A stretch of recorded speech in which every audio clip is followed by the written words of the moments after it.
So, you think they're gonna call us for the show, or? I don't know. They said wait here and they'll let us know when they're ready to start shooting. Cool.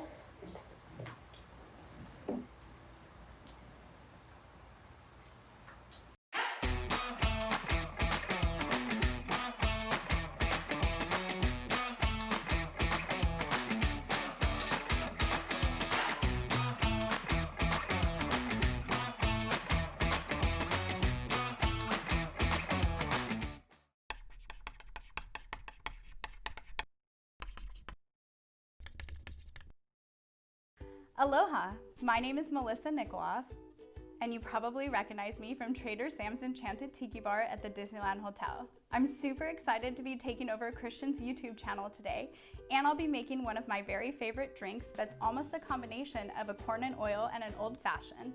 I call it an O.F.T.D Old Fashioned because it's using plantation O.F.T.D. This is actually a really amazing overproof rum. Alexandre Gabriel gathered a bunch of different heavy hitters in the rum community to make this blend. It's actually a mixture of rums from Barbados, Jamaica, and Guyana. O.F.T.D on the bottle stands for Old Fashioned Traditional Dark, but after doing a little bit more research, I found out that after sipping it, their first reaction was, oh, that's delicious. I think that actually fits it even better than the original name. Today we'll be using 1 3/4 ounces of O.F.T.D. As with every old fashioned, you do need a sweet component to balance out the booze. I'll actually be using Velvet Falernum. Christian recently rated all of the Falernums on his previous episode, and Velvet was actually the highest rated, which I personally very much agree with. I'll be using a 1/2 ounce of Velvet Falernum. Now, as with pretty much every old fashioned, we will be using Angostura bitters. It has hints of like cloves, cinnamon, spice, herbs. I'm going to use 3 dashes. Next, I'll be using Peychaud's bitters. This will have a little bit more of anise flavor, which is like black licorice, and a little bit of background of mint. It also has a really beautiful red color. Just 2 dashes of that. Last but not least, I'll be using the West Indian orange bitters from Fee Brothers. They actually use an entire orange peel in the batch, so it's really strong orange flavor, but if you use too much, it's kind of medicinal. So it will only be using 1 dash. Next, we're gonna add ice because we'll be stirring this cocktail. The cool thing about stirring is you actually can control the dilution even more than if you were shaking. We can decide how much dilution we want as well as how chilled we'd like it in our glass. To begin stirring, you'll typically want a long-ended bar spoon. You can insert it in the glass with this smooth end against the edge of the glass. You should be able to make a full circle within your fingers without even moving your elbow. Once you have an appropriate amount of dilution, which personally in this old fashioned you might want a little bit more, only because the rum proof is so high at 69% that you'll want a little more dilution to make it sippable. The cool thing about this rum is it's actually pretty smooth, so even sipping on its own is a possibility. I just personally recommend that you dilute it a little bit more. I've been lucky enough that Christian actually created some crystal clear ice cubes for me to use today. Now we're just gonna strain out the excess ice so that we can pour it over this beautiful cube. And what's an old fashioned without a garnish? Today I'm gonna be using a ruby red grapefruit. I personally think that the grapefruit peel really brings out the flavors in this drink. When you're going to peel a grapefruit, make sure you peel away from yourself so that you don't end up losing a finger. The idea is to express the grapefruit over the beverage so that all of the oils end up on top. That's gonna give you that beautiful aroma, and also when you sip, you'll get little hints of it.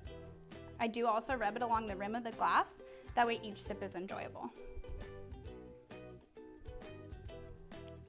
Cheers.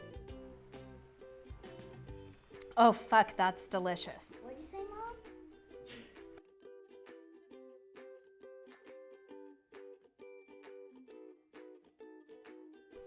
So I am super amped because today I get to walk you through making my favorite French macarons.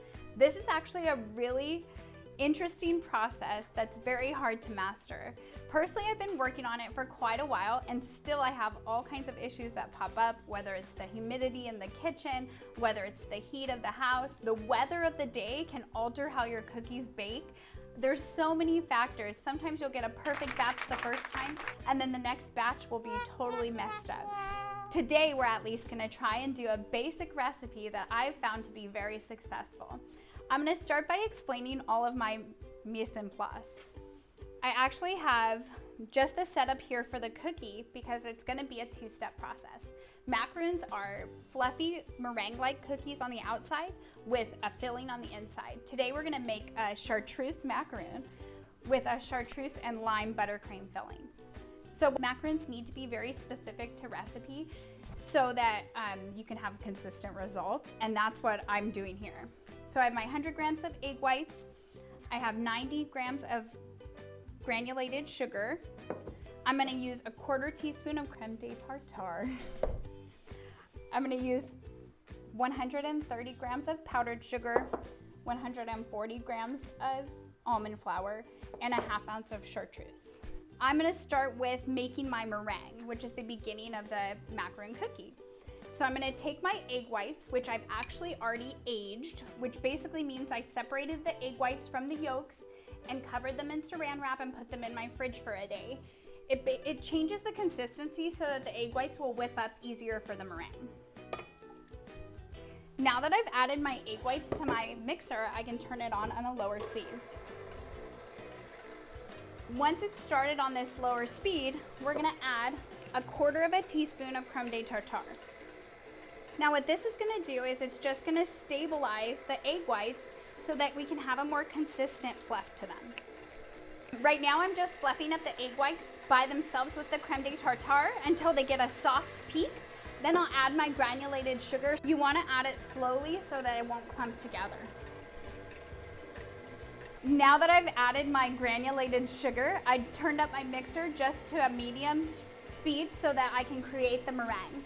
It actually takes 7, 8, 9 minutes to create a stiff enough meringue that it works for the cookies. I'm gonna keep mixing it until the meringue starts to become stiff, and then I'm gonna add my flavoring, which in this scenario is chartreuse, but you also could use vanilla or chocolate or matcha green tea or almond, whatever you're in the mood for. So we're gonna add some chartreuse.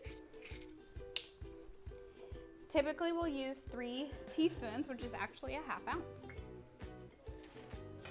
Macarons are known for being really brightly colored, and chartreuse actually won't put enough color into the meringue that they would turn green, so I actually have some green food dye to add. Now we're actually gonna let it whip even longer so that the meringue will form stiff peaks. Now to make sure that you have a fully stiff peak, you actually should be able to hold the bowl upside down without anything falling out of it. So our next step is actually to mix our powdered sugar and our almond flour together. I just quickly use a fork and lightly mix them together. Next, I'm gonna actually put it through a sifter before I add it to the meringue. You basically just wanna start by adding just 1/3 of your mixture into the meringue.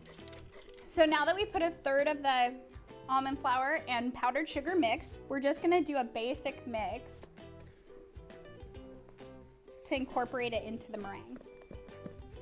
After you've already incorporated it into the mix, you'll actually add the remainder of your almond flour and powdered sugar. So now that I've added the remainder of the almond flour and powdered sugar, I actually get to begin my macronage technique. It's basically a style of mixing to where you're trying to incorporate everything in while giving it air. So I scrape along the outside of the bowl and scoop until everything's incorporated. So the idea when you're using your macronage technique is that you're going to give swift movements while getting rid of any air bubbles that are involved. The consistency you want after you've stirred it quite a bit is of lava. So as long as it can fall in one smooth motion, you know you've stirred it enough. Now we're gonna actually put the mix into a piping bag fixed with a tip so that it'll make it easier for when we pipe out all of the cookies. It's just a plastic interior tip. I use a size 12 tip and it screws right on. In order to make this easier on yourself, I suggest having a glass that you put your piping bag in. That way when you go to pour your mix in it, you don't have to worry that you're gonna spill all over the place while trying to keep it open.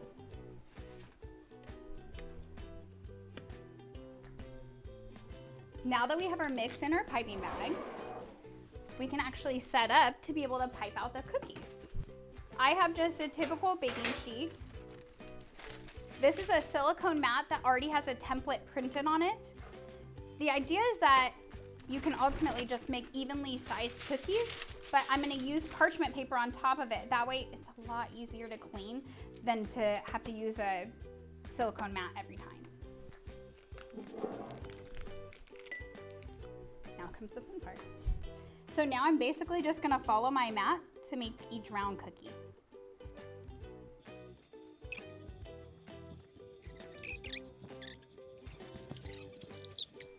So now that I've piped them all out, you actually have to slam the tray down in order to get all of the bubbles out of the macarons. You're basically just causing all the bubbles to rise to the top and pop. That way we can end up with a smooth macaron.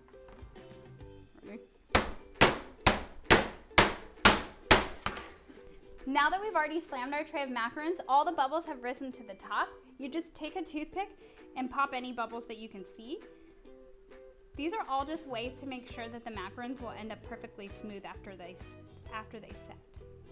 So while our macarons are resting, which basically means that they're drying out to form a shell on top, we're gonna make the buttercream filling. Because we're doing chartreuse flavored macarons, it only seems fitting to add more chartreuse to the buttercream. So I'm gonna use some already softened butter. This is about half a stick. I have a cup of powdered sugar. I might not use all of it, but it's kind of like you wanna get to a certain consistency. A pinch of salt. I'm gonna put half an ounce of chartreuse and then the juice of half a lime. So we'll start with our softened butter. Now we're just gonna cream the butter and the salt together.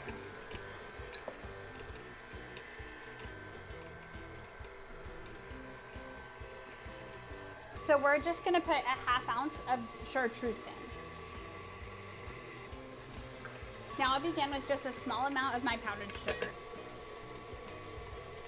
Now as it's mixing, you'll wanna add a little more powdered sugar for the consistency. And I'm gonna squeeze the juice of half of a lime.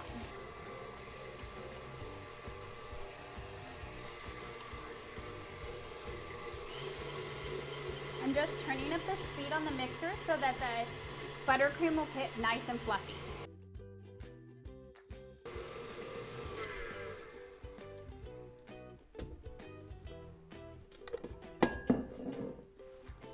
Now, as you can see on the mixer, the buttercream is like nice and fluffy. I'm just gonna stir the last of the powdered sugar that didn't make it in here.